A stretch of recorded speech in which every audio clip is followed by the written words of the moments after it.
Okay. All right, we are live. I'm going to go drop this link here, make an announcement over on the socials. Okay.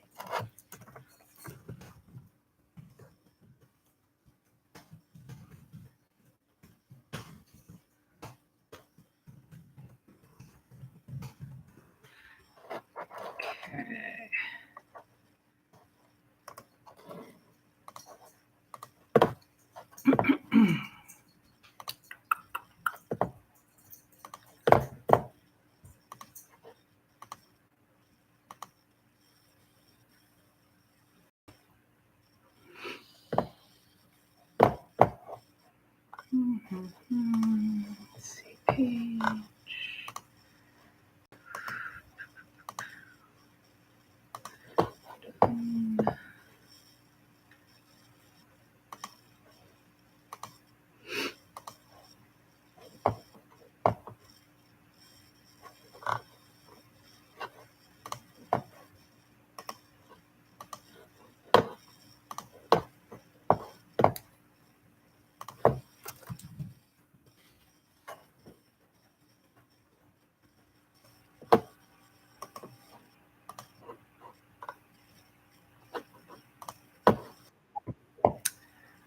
Alrighty, and one more place to go.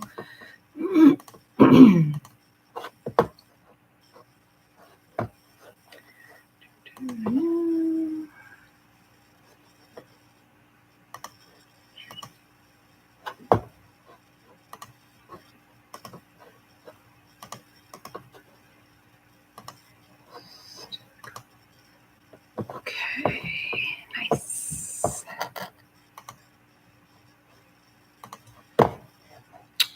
Okay. All right. Hey, Howie, how are ya? Happy Sunday. I was just putting the link over on Facebook and LinkedIn and all the fun things, checking my lighting. And I was a couple minutes late because I was Applewood smoking some grass-fed burgers, and oh my gosh, and now they're sitting and they're resting, and I'm starving because if you could only smell it in here. Prime rib in the oven. Nice. Wonderful. Oh my God, that's great. I know I have an endive salad with a fresh heirloom tomato, some sweet Maui onion, and just do a little olive oil and fresh lemon juice with a nice fresh pressed clove of garlic in there. Get that good nutrients from the garlic. And then I'm going to just crumble that burger right over top. It's going to be so good. So here we are. It is Sunday. Hold on, I'll be right back.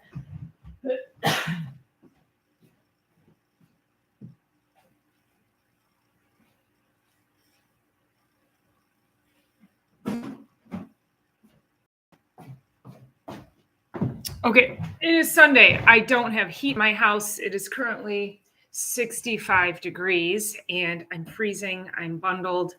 My heat went out yesterday. I haven't been able to get warm. So I actually today, I was going to be outside anyway, but boy, I got outside. The sun was shining. It's about 40 degrees. So, it's nicer than it's been, but with the sun shining and there was no wind. And I got out there and I just started moving around the yard, and I took some soil samples because I want to send my my soil in to have it tested. So because I want to grow blueberries. So Howie, do you ever grow any blueberries? Is it too cold for blueberries? No, it's probably not too cold for blueberries. But I have to see how acidic my soil is. I've put peat back there. I've put manure a handful of times. I've attempted to grow blueberries, and I never knew if it was because I just forgot to water them or if it was a soil issue. So we're gonna find out because I want to put some blueberries in there, and it's time. I've got some seeds coming, and then I'll start the seeds inside. I know I'm behind the 8 ball on seeds. I should have started them 2 months ago. But you know what? It is what it is. We're just gonna start and do the thing. But one of the things too that I did when I went out there today was I just took video of what a mess the garden beds are and the garden. I never got a chance to get out and clean it out from in the fall. So all my tomato plants are still in there. So I have to, get in there and I should have pulled them out and I could have composted all of that.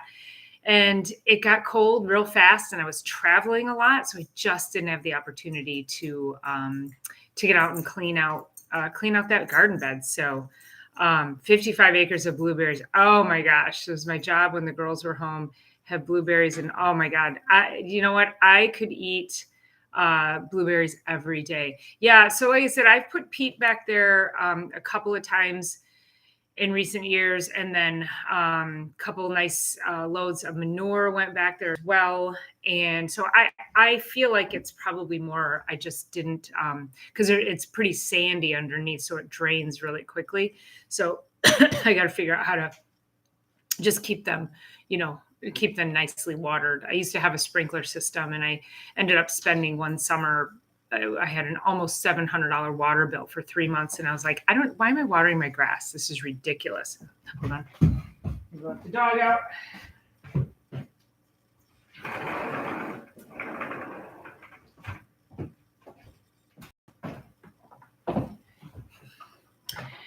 It's fresh, not fully ripe. They will have lower sugar. Oh, yeah, but I love them when they're sweet, like little blueberry sugar bombs. Oh my gosh, they're so addicting.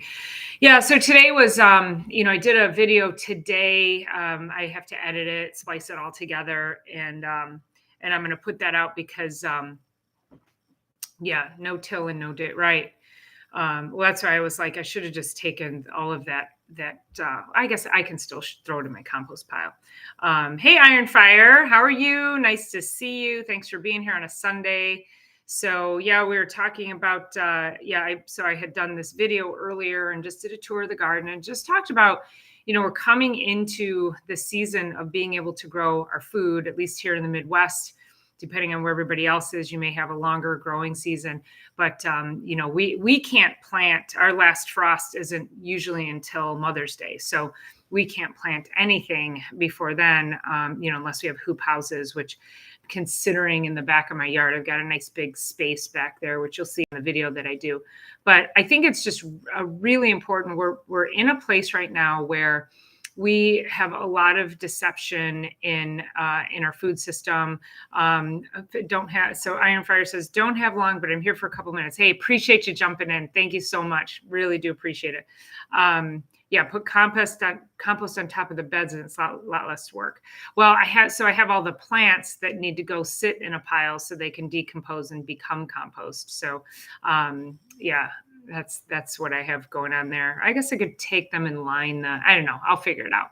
But, there's so much deception. We've got the FDA just changed the ruling on, there was a lot of foods or mostly meats. It had the Made in USA label on it. And if it said Made in USA or there's two labels. There's one is Made in USA and the other one is, I don't know. It makes people think that it's a product of USA. However, if it was grown, processed, or raised, anything from another country, and then sent to the US and maybe even just packaged, so minimally processed, then the company in the US that minimally processed it, meaning, again, just particular, maybe even just packaging it, was able to slap this Made in USA label on it. And so the FDA actually just changed the rule to say that no, it actually has to be, born, raised, processed here in the US. Well, that really should have been the rule to begin with, right?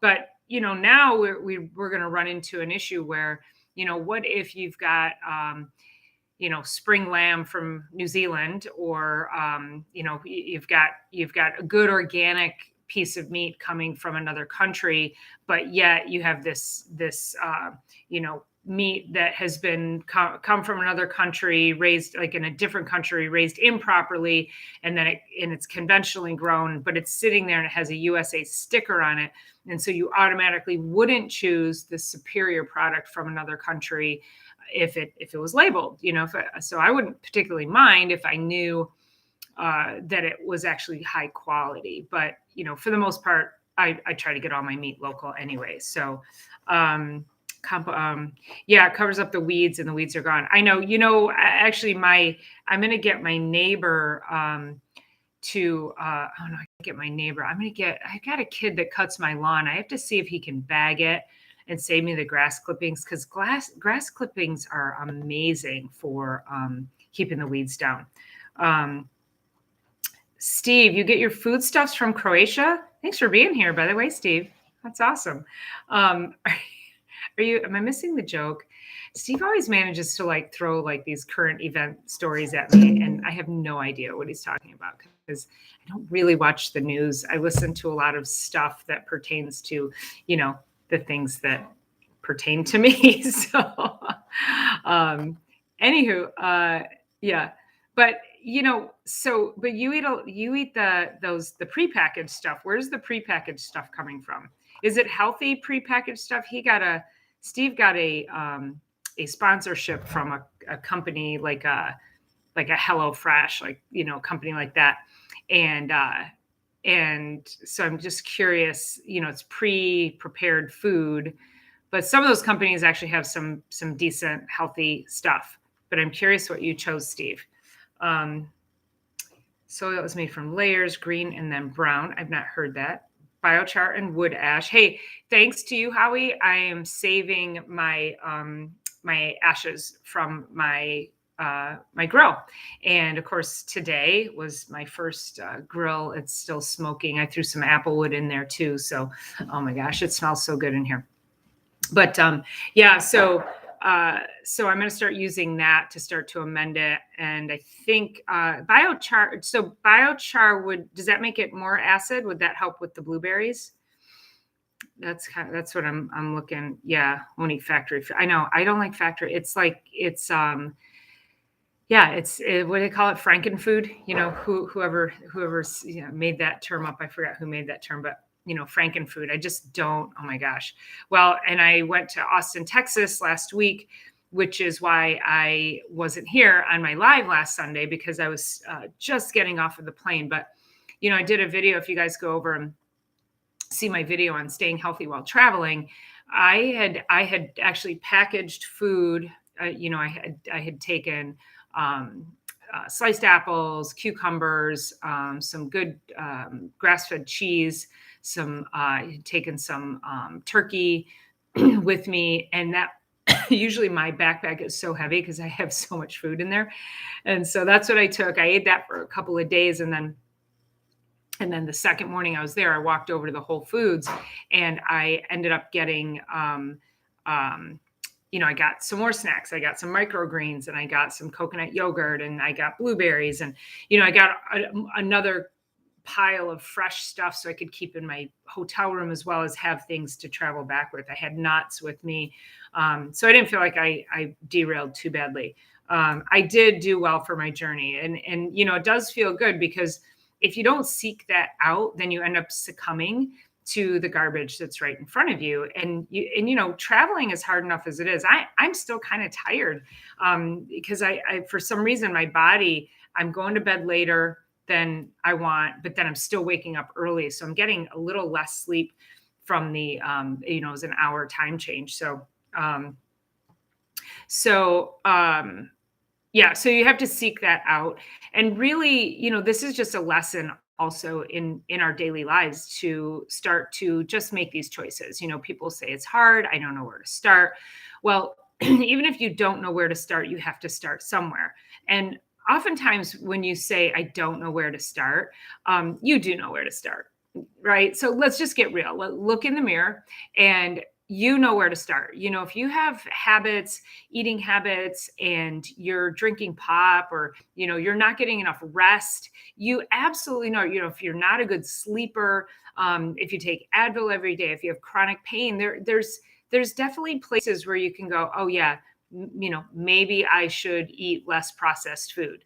Maybe I shouldn't go through the drive-through. If you're going through the drive-through and saying, I don't know where to start, again, go look in the mirror, right? So mirror, mirror on the wall.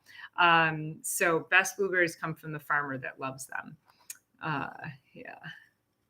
So, so I get that a lot. I get people who, again, it's excuses, right? It's too expensive to eat healthy. There are, Steve and I have had the conversation about, being single and, cooking. And if how do you cook for one person? And I do it all the time. It's really easy. It's one chicken breast. It's one piece of fish. And I cook fast, so like today, I think it was a pound of grass-fed beef. And here, let me show you because your mouths are going to just water. Hold on.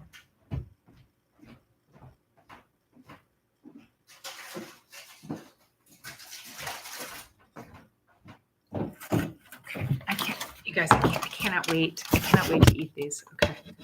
Look at those babies. You see there we go. Can you smell them? Oh my goodness. Yeah. So I make them into these like tiny little hockey pucks, and then oh my gosh, look at that juice. And then I chop them up and put them on top of the salad. Well, I have 6 of them, so I'll eat 2 tonight for dinner. My daughter will have some, and then I'll have 2 to take, and I'll put that on my salad tomorrow at the office. So. So it's a matter of how do you plan, right?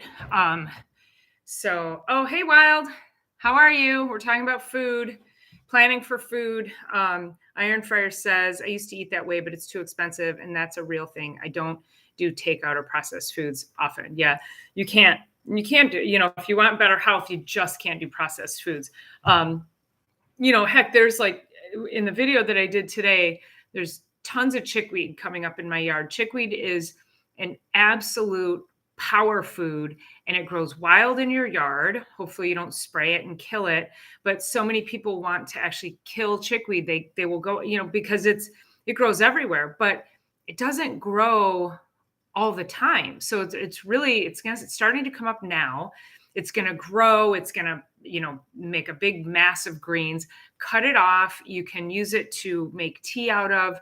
You can use it in salads. It'll stay fresh for a few days, but then you can dry it, dehydrate it, or just, put it out on the table on a cloth, let it air dry, put it in teas. You can make tinctures out of it. It's excellent for digestion. And so there's a lot of wild foods that you can, go and forage for. So, so don't be afraid to identify and get out and get some good greens. I mean, I have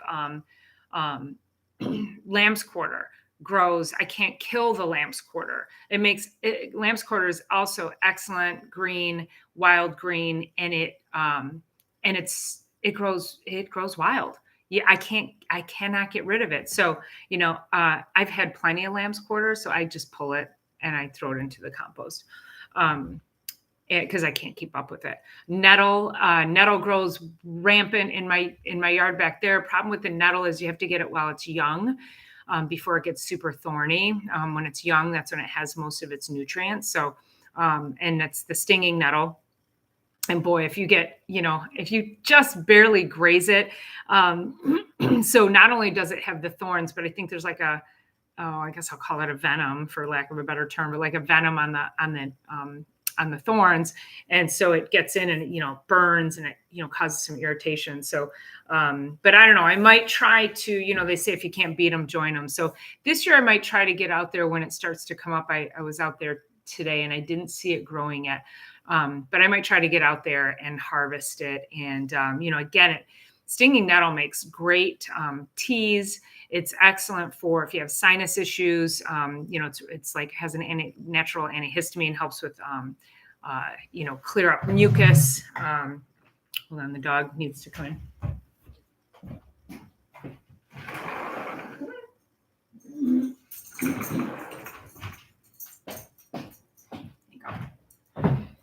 Okay, there we go.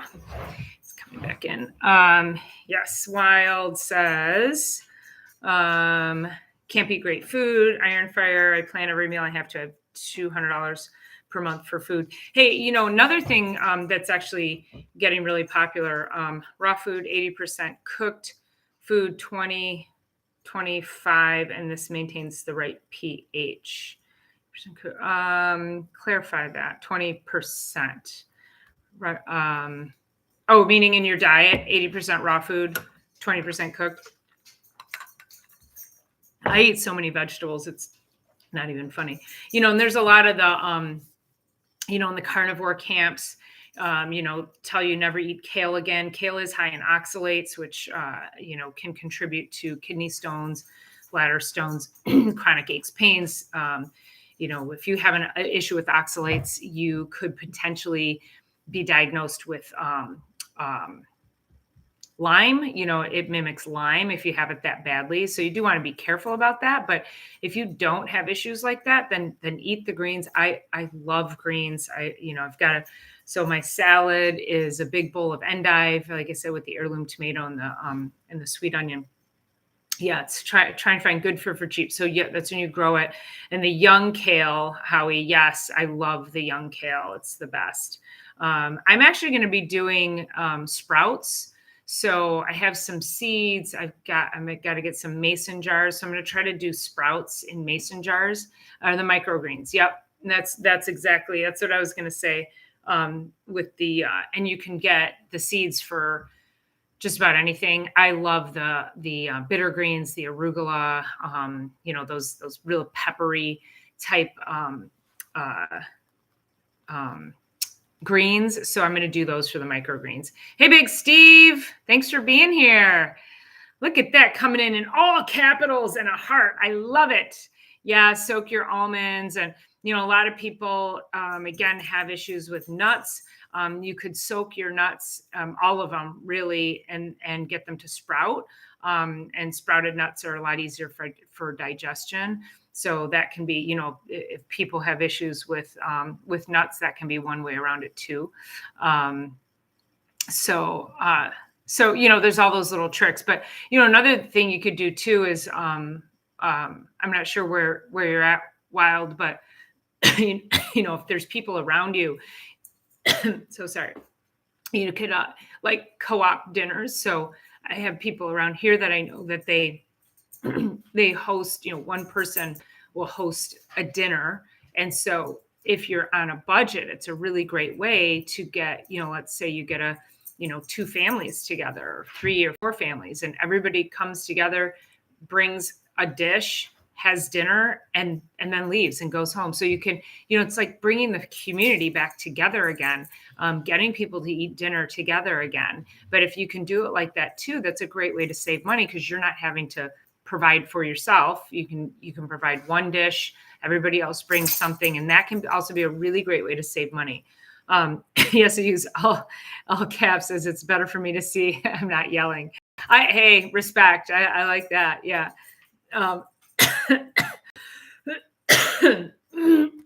Sorry, guys.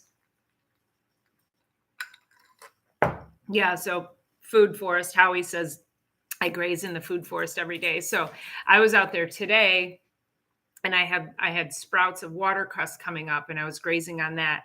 I was eating my tarragon, which is my favorite herb. I was taking little nibbles of everything, the chickweed.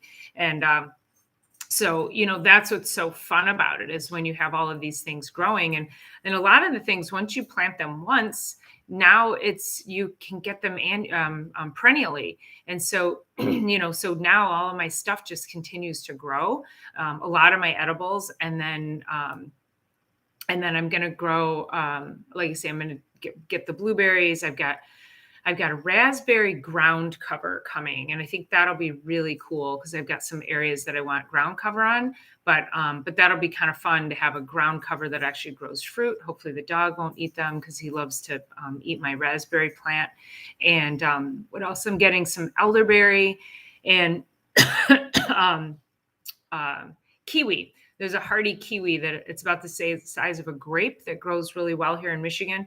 And they grow like I lost a tree line in the storm a couple of years ago.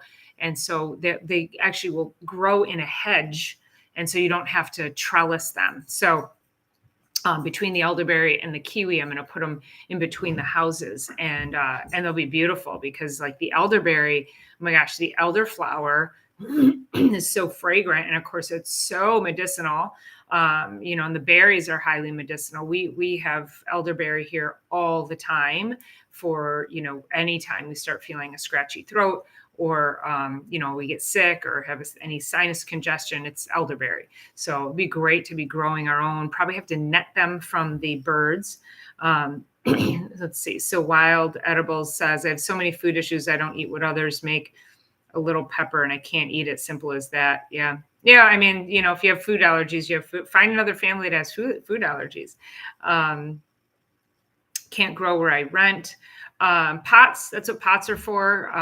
Patio pots. My mom, rented her apartment. She had balconies and patios, and everything she had was in pots and containers.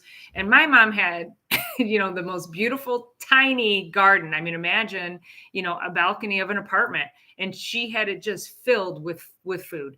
But this is how I grew up too. So, a lot of people have issues with nightshade. A lot of people who have oxalate issues also have the nightshade issues. So, and if you can't eat grains, nightshades and oxalates, there's probably some autoimmune going on. So, one of the best ways to start to manage autoimmune issues is literally to cut out all the grains. The grains can be just so inflammatory, even the gluten-free grains. So and legumes, lentils. I love lentils. I don't eat them often. I don't have an issue with that, but I know my body, I feel like I have more energy and I just feel better if I just stick with high quality protein and greens, and then an occasional starch like a sweet potato or like a yellow potato. But that's really scaling it, right? So when people say, I don't know where to start, just scale it. If you just think categorically and not calorically. So just think about if you just had, well, like I say, I'm going to have a burger tonight. I'm going to have a grass-fed burger over a salad. And again, if you think about the cost of that, I think that the pound of burger was $6. And I got 6 burgers out of it, and I'm going to eat 2. So that was $2. And then I have a head of lettuce. So however many salads. So probably dinner tonight is going to cost me $3. I mean, it really, when you start to break it down like that, it's eating healthy is not expensive. You have to start looking at it like that. Let's see. Containers are great. I know. And I keep containers out here too, because I can move them around. I can keep them away from the dog. This puppy, man, he's got holes dug in all of my garden beds. I don't know what I'm going to do. I got to figure something out. They're mobile. Yep. Well, and the oils, Wild, I mean, they're just so highly toxic. And even in restaurants, if I go to restaurants, I'm like, a lot of times I forget to ask, could you just cook it in butter? It's hard to control that stuff. Pre-diabetic now, have more issues with low blood sugar because you can't eat grain. Yeah.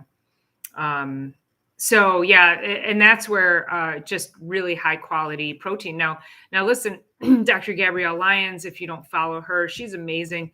She's devoted her life's work to muscle centric health. And what that means is that, so the narrative is about, we have an obesity crisis, which we absolutely do. And we focus on obesity and fat loss, but yet we never talk about how important it is also then to have muscle and to have actual strength in your body, because that is so hormonally and metabolically active. And so when we start to look at diabetes, we can actually control a lot of diabetes. With diabetics, there's been studies shown if we just increase the muscle mass, then it actually can help the diabetes. So that's part of it too, is where do you stand on your strength, your muscle. Maybe you need to change how you exercise. If you're not doing weight bearing exercises, you might want to think about, getting, get even just doing push-ups, squats, lunges, things like that. Things that are going to help to strengthen your body if you don't have access to a gym or anything like that. I spent a lot of money on pots one year, kept track of costs, way cheaper just to buy Ontario grown stuff from a regular grocery store. Couldn't even go away for a weekend and the water cost. I had there's been some times when I've grown my garden and I'm like, oh my gosh, I would spend, let's say I spent $200 on plants and then I get like, two squash the whole summer. It's so crazy. I still love it though. I still think it's amazing, because there's nothing like when you go out there and you just see literally the fruits of your labor. When I think about my daughter when she was little and we would come home, I'd come home from work and she was still in diapers and she'd grab the basket. She knew I'd go put my comfy clothes on and she'd grab the basket and she'd start toddling out to the garden. And she would, squat down and she'd go, bean, tomato, and she'd point out all the fruit and all the veggies, and we'd pick and put it in the basket. And then we'd walk back to the house. And it's not a long walk, but every single thing we picked had a bite taken out of it, but my kid is a foodie. She's an absolute foodie. She has an incredible palate. She loves to cook. She's an artist when it comes to cooking, but this is how I was raised. So this is really my intention for everyone, is to get your kids connected to your food and where it comes from and help them grow it. I have a patient who would say, she says, she doesn't like vegetables. And I go, I don't care what you like. Go get something and make your kids plant it. Like, let them connect to it. Don't rob them of that opportunity just because you don't like it. A cucumber, everybody has to like a cucumber. Just go get something and let the kids plant it and let them, watch it and, watch it blossom and be able to pick their own food. Like, that's how you get kids connected and make sure that you don't have picky eaters, is you just get them working on growing their own food. So trying to keep up here. Johnny Blake, how are you? We are here for Q&A. Don't need to keep your question appropriate. So let's see. Howie says, I spend $10 a pound for prime rib and bought 5 pounds, and this will feed me for a week. I'm saying, yeah, right. Saving the juice from 5 veggies and drippings. Right. I know. So I like to cook like that too, Howie. Where I'll cook a whole roast like that. I do a pork shoulder or a roast and then save it. It freezes beautifully. Just, throw it into a pot with some more broth, the bone broth. I think somebody said something here. Oh yeah, for your bone broth. Right. My mouth just watered when you said bone broth. I'm like, I need to make some bone broth. I'm out of broth. Wild says, I'm on the skinnier side, but I need to increase my muscle after being hurt, just building. Yeah. So do just weight bearing things. So you could do chair squats to start. There's some, I've got some mobility exercises on my page. You could go there and check those out. But yeah, you've got to get your muscle mass built up, especially if you've had an injury and if you've been sick. And if you haven't been sick and you don't have enough muscle mass, you are going to be more prone to being sick. And then of course you are, it'll take you longer to recover. So the more muscle you have, the more it's going to serve you anyway, in every aspect of life. We have more pork right now. I know I have a freezer full of pork. I love pork. Oh my gosh, that cow is loved. Okay. Yeah. Yeah, Wild. I volunteer at the farm. I don't need the gym. Right. Anybody who works on a farm, no, you don't need a gym. So I think you're all good. Just picked up 150 pounds of scrap beef for my dogs and bone. Oh, that sounds great. So I assume that's a local person. Yeah, I've got to get some. I think it's about time that I can order some beef from my local farmer. And yeah, I need to get some bones to make some bone broth for sure. And my dogs, I only have one now, but I've been feeding my dogs raw bones for years. People buy those, dentist sticks, like they buy all these things with garbage in them at the pet store, raw hides and things. I'm like, this is the worst thing you could ever give your dog. And then they take the dog in. Sorry, I don't know what I got caught in my throat.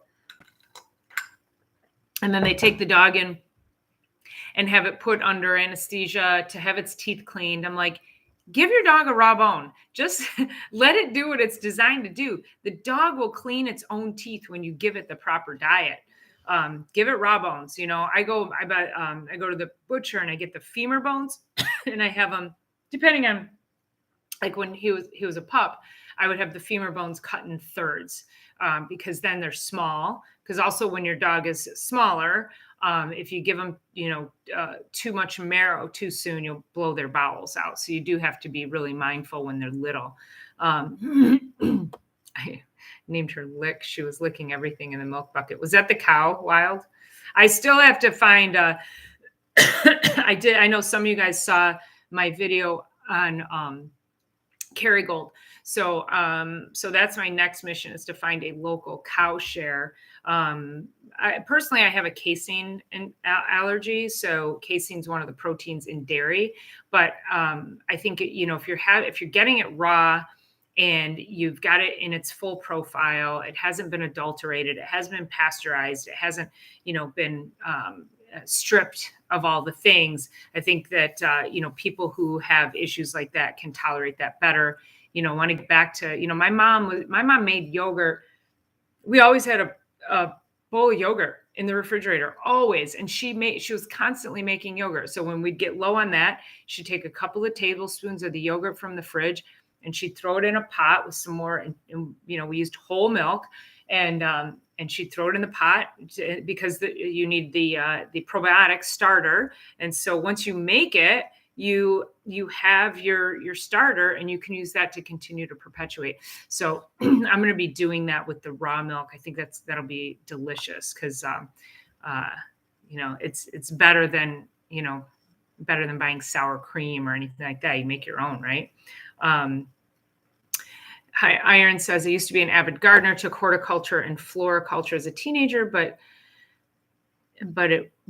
renting and constantly moving makes it, yeah, right. Yeah. Well, that's what I was saying. That's where containers come into. So yeah. And bone broth is so good for healing, digestion for sure. Free range beef from up in the island where I live, consult with them. Oh, that's cool. Hey, are they the ones, or was it a vegetable? You were saying something about how one of the farmers just gives you stuff because you send them so many people. That wasn't the beef. That was a vegetable person at your farmer's market or something. You get all your stuff for free because you refer so many people. Popo, like soup bones. Yeah, freeze them. It's popsicle. Yeah, ate the marrow. Love the marrow. Oh my gosh, I know the marrow is so good. Marrow. Liver, chicken liver, making sure, again, it's from good, high quality sources. Those fats are really important for brain health. It helps with nerve health. Your body, your nerves are coated. It's called a myelin sheath. It's like, so your nerves are like, so this cord, the thing that connects the power is inside of here, and this is a protective coating, and you have coating of fat around your nerves called a myelin sheath. And so it's just like this. So you have nerves, and you have some nerves that don't have myelin, but for the most part, we'll talk about your myelin coated nerves. So this requires fat. It requires good healthy fats and good healthy omegas. And if you're not doing good high quality butter and fats, it's going to be hard for your myelin sheath to continue to build, right? So you need those building blocks. We had a Holstein, but we'll probably sell him. It's being loved too. Smaller local farms. I just watched the Kerrygold video. Iron says, haven't tried it. Just use whatever's on sale or do without. I used to buy raw goat milk, but it became illegal, and butter from the Amish but I moved 3 hours away. Yeah. So yeah, so Iron says that, in my Kerrygold video, so what I talked about was the wrapper. So they did the testing on the wrapper for Kerrygold, and they found that that the wrapper had the PFAS in it, the forever chemicals. But the reality is, well, okay, wait. So then Kerrygold said, okay, well, we'll fix that. So they made a new wrapper, and then when they tested that, it was almost twice as much PFAS in the new wrapper. So I don't know what Kerrygold's going to do just now. At this point, that information just recently came out. But the point is, there might be other products that have wrappers that don't have the forever chemicals in them, but any of those butters that have touched or anything, right? Milk, like just think of milk, butter, anything that got siphoned or touched plastic in the processing, whether it's organic or not, probably has forever chemicals in it. So, I understand Kerrygold's taken a bad rap on this, but really, if there's a product that has a wrapper without PFAS, there might be. I'm just speculating that there could be some PFAS in that butter. We'll just say butter, or milk or whatever it is. But that's why too. I think as we just get closer to our food, it's just going to be way better for us. And this is the time to do it. Start your planting. If you've started seeds, that's great. And then we have to be able to save the seeds. I know Howie's a big seed saver. And Howie, do you have videos on your page about saving seeds? I know we're early in the game here, but I think people are going to need that information a little further down the road. I've attempted to save seeds without any luck. I don't have a system to save them. I would get to the next season and I'd pull out a baggie full of, like, I would put them on a paper towel, because I saw this trick where you could take your seeds, put it on a paper towel, and then you just plant the paper towel in the dirt. And but then I'd open it up, and I never had it marked properly. Of course, that could have been fun. Could have just like thrown it in the dirt and see what I got. So let's see. My milk is not allowed to leave the farm legally. Oh, geez. I really don't know the exact rules here, because even pasteurizing it for people, I can't. So I don't know. Smaller farms have outrageous prices. Had to make the choice. Grocers. Okay. So I don't think I can even sell my chocolate or even give them away because of the butter. That is so crazy. So yeah, so you can't even give it away. So I know here, so in the US, it's illegal to sell without, so you can't sell your stuff, whether it's, meat, but if it's milk, you have to buy a share of a cow, and even still there, that's on radar, right? You could get nailed for that. But your meat, you can't sell it to your neighbor. But you can't sell it to your neighbor. It's illegal to sell it to your neighbor. It has to go through processing, the USDA and all of that garbage. But it's not illegal to give it away. So it's not, if you give meat away to your neighbor, somehow it's not going to poison them. But and this is the FDA and their logic. But if you sell it to them, it's not, wait, did I say that right? If you give it away, if you sell it to your neighbor, you could poison them. If you give it to them, you won't poison them. So it's just such backwards logic. It's hard to keep straight. But Joel Salatin, who is, he could be the most famous farmer in the world. If you guys know Joel Salatin, drop a thumbs up there for me. I think I told you I'm going to his farm in June. And he talks about these, which Iron, I think maybe this might, Wild. I don't know if this would apply, but so he talks about how you could do a class there's these membership things. I don't know the specifics, but look up Joel Salatin and see, look up membership, um, membership co-ops or something like that. And it's based off of like how they do the country club, where if you're paying a country club membership, you basically can make up your own rules. And so what he was saying is that if you do these co-ops or this membership thing, you could have a class at your farm, and then people pay for the class and they come to the class, and then you talk about whatever you talk about. And then at the end of the class, you and maybe it's a class on processing a cow or a pig or chickens. And so during that class, you show them how to process it right there. And then as part of the class, then you give them some meat when they leave. But they've paid for the class. They haven't paid for the meat, because it's not illegal to give it away. It's only illegal to sell it. So just kind of some interesting ways to skirt around the issue there. So I thought that was a really interesting, interesting slant on things. Our pig was expensive. We had to go without spending $100 for that month at the store. Not much next month to afford it. I was lucky I had stuff stored up. Hubby can eat whatever. Yeah, I destroyed my body. Iron says, I destroyed my body and bones adhering strictly to organic and local and grass-fed for decades. Just could never afford enough.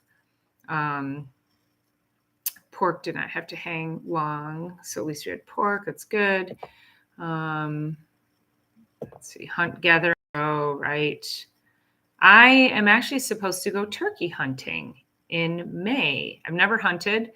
Didn't ever think I could kill an animal, but I'm feeling more inspired to be able to have my own food and learn how to have my own food and be more self-sustaining.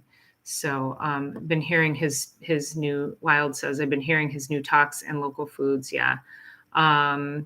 Making soil is best when you can grow your own and know what you are getting. No question, Howie, for sure.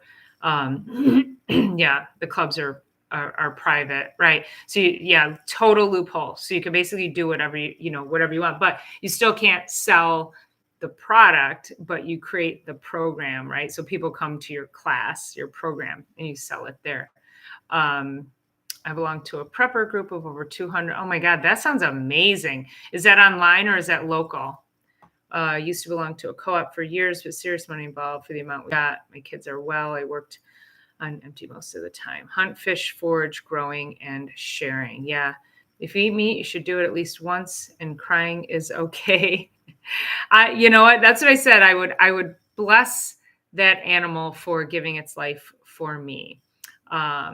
So a friend of mine was like, I'll take you turkey hunting. I'm like, okay, that would be okay. I could do a turkey, because then I also hear that like wild turkey is, amazing. So I have Bugs Bunny going through my head right now. Wild turkey surprise.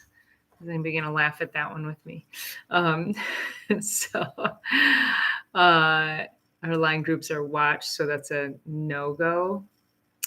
Online. Oh, yeah. Got it. Okay. Online groups are watched. Yeah. Boy, you do have to be careful, don't you? Well, Joel Salatin has gotten censored on YouTube, just so you know. He has a podcast called Beyond Labels, and they were talking about, how medicine got started, how it was corrupted, how it became corrupt, what they did to try to monopolize everything with medications, big pharma, and all of that. And YouTube censored them. They've had 2 strikes. So go support them. They are on Spotify. It's called Beyond Labels podcast. And y'all should go support him, because he's, as you know, he's amazing, and he's doing a lot of, he's forging ground for us, right? I mean, literally, right? So helping us to grow our own food. So it'll be amazing. I'm really excited to be bringing you the information from his farm when I go there in June. So that won't be too far away. So, so I think, we're coming up on 50 minutes. That time flies when you're having fun. So I think the biggest thing that I want to get across to you is start somewhere with growing your own food. So hey, Howie, have to bug out. Okay, awesome. Thank you. Appreciate you being here as always. Perfect. Yeah. Caves will be trendy as deep water springs will have clean water. Awesome. Good, good. Yeah. So thanks for being here, Howie. As always, have a great week. So yeah, right. Iron. I know. 10-minute break. Anyway, so do something, grow something. If you can't put it in the ground, do a container, even if it's just one container of cherry tomatoes, something. Herbs grow really well indoors as well in pots, but we have to really get serious about growing our own food, and we have to start with the vegetables. The thing is, we can also, there's canning, there's preserving, there's freezing, there's so many ways to preserve our food. I'm grateful that I learned how to can, 10, 12 years ago, because I've got all these fresh tomatoes sitting. I probably have 4 or 5 cases left from what I canned in the fall, and I use it all the time. It's amazing. It's fresh. I put it on everything. So that's how we can get away with making sure we're having fresh ingredients and not having things that are, made from 3D printers, right? Get up and grow anything. Cob house is awesome. What is cob? Oh, cob oven, cob house. What is that, Howie? I thought you were going to go. Great day, girls. I don't know what cob house is. Do I need to look that up? Anyway, okay, so we will talk about planting. Let me know what you're planting. I have more videos coming up on, I'm going to be following, my journey as I go through cleaning up the yard and getting everything going. So you get to see all of that this summer as well and see how everything grows. The flowers, I love flowers too. So I know they don't have, I actually am planting edible flowers, but I'm also doing the big dinner plate dahlias, and those kinds of things, just they bring you joy, and of course they attract beneficial insects. So I'm looking forward to seeing more activity in my yard as well. It's an Irish thing. Okay, got it. Sounds good. All right, you guys, thanks so much for being here. I appreciate all your questions and all the interaction. I just bring me so much love when we do this, and I appreciate all of you. Don't forget to share this page for me so we can continue to grow. I'm just shy of 500, and remember back in October I was only at 15 subscribers. So we're growing, and I'm happy that you're here being the OGs with me and helping me grow too. So you all enjoy your weeks. Go plant something, go grow something, and let's get our growing season started and start to bring food closer to our homes. Okay. All right. Peace out, you guys. All right. We'll see you soon. Have an amazing week. Mwah. Bye.